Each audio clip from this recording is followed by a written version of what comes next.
Pleasure to see you again, my friend. I take it you received our invitation. Good, good. You of all people should be present.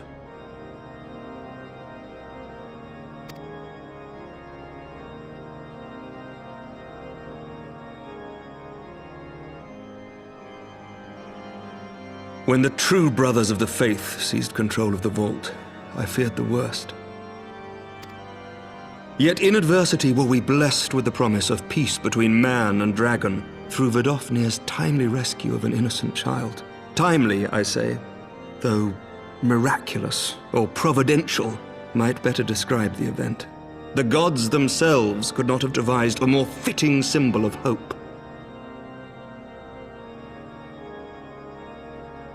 Needless to say, we could scarce let such an opportunity pass us by. Which is why I set about making formal arrangements for a peace conference between our peoples.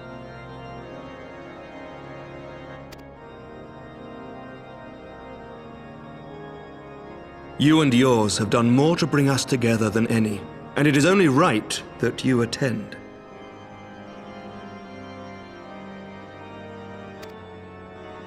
But I confess that is not the only reason I would be glad to have you there. Given Nidhogg's implacable opposition to the peace, it is possible that he and his followers may attempt to disrupt proceedings, in which event your presence would be a comfort to all in attendance. Pray understand, I have no wish to invite the worm's ire, but if our fractured nation is to heal, if we are to move forward as a people united, then we must do whatever is necessary to bring about lasting change.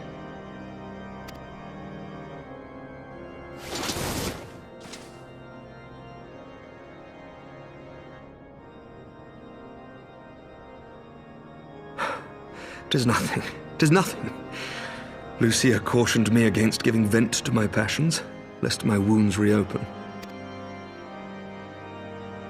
It has not been easy reaching out to our opponents in Ishgard, many of whom sympathized with the actions of the true brothers. But in so doing, we have limited the influence of the zealots. The people are ready, my friend. This conference must go ahead.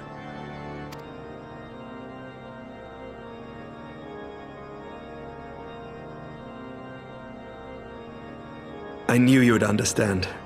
The conference will take place on the border of Ishgardian and Dravanian territory in Falcon's Nest. Lucia is there seeing to the final preparations even as we speak. Pray join her at your earliest convenience. 'Twould not do for the guest of honor to arrive late after all.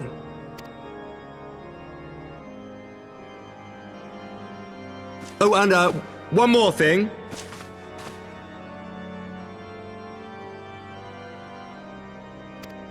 A drink! We should make time for one. Once the conference is concluded, I mean. By my reckoning, 'tis long overdue.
To think the Mughals would prove such harsh taskmasters. Forgive me. I did not know you had suffered so in your quest for the Horn.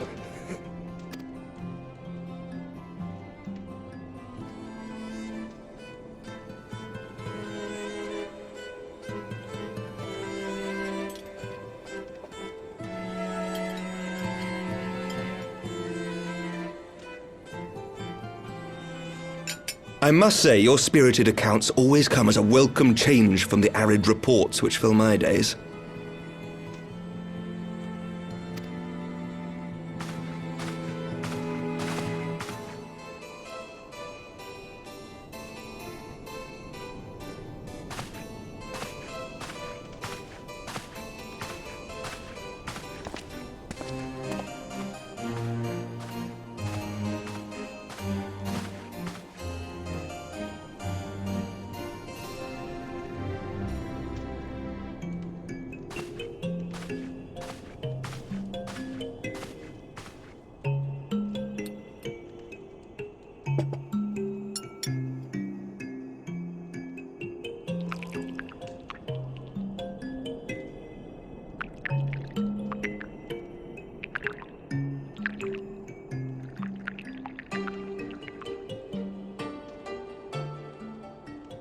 Though I have lived in these lands my entire life, to hear you speak of them, there is much and more I have yet to see. Truly, yours was a marvelous journey.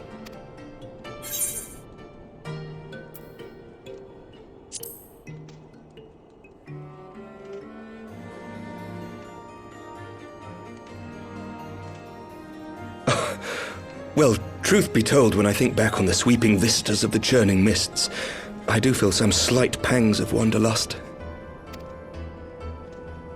Alas, much as I would like to accept your invitation, I fear my present duties with the House of Lords demand my undivided attention. Someday, perhaps.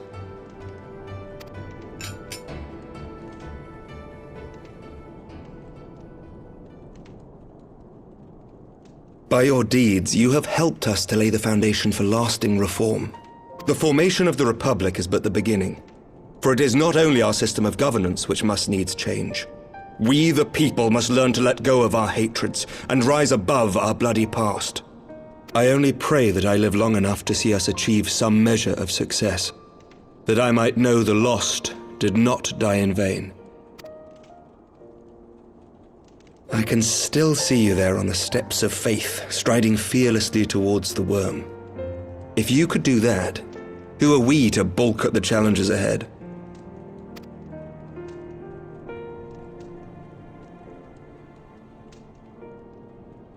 The question of how best to strengthen ties with the other great nations of Eorzea has been debated at length in the Lords and Commons of late. As you may imagine, maintaining stability during this period of historic upheaval is our paramount concern.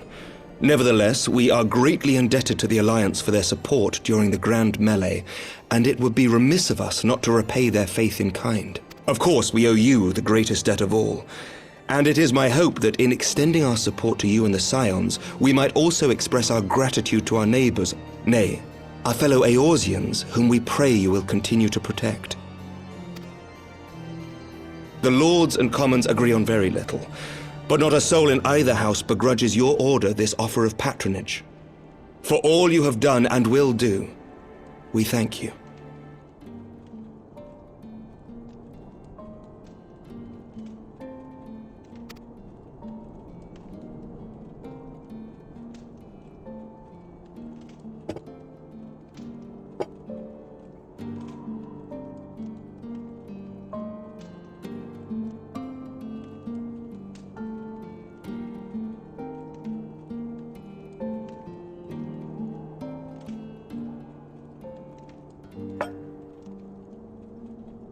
May I ask a personal question?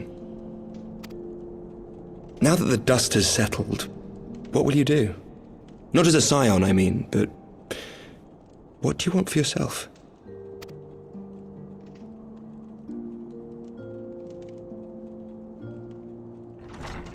Lord Commander, pray forgive the interruption. News from House Fulton? An urgent message for the Warrior of Light. I was instructed to deliver it without delay. Master Thancred returned to the manor a short time ago, bearing an injured maiden. Master Leveilleur and Mistress Tataru are tending to her wounds, but they like not her chances. Respectfully, my lord, they have requested the Warrior of Light's immediate presence. You must go to them, my friend, and I shall go with you.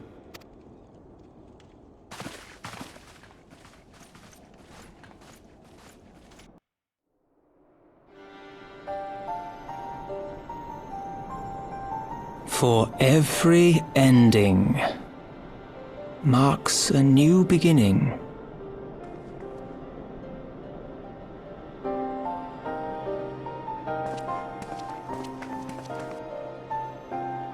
From tragedy and sacrifice, we rise to greet a new dawn, as did she.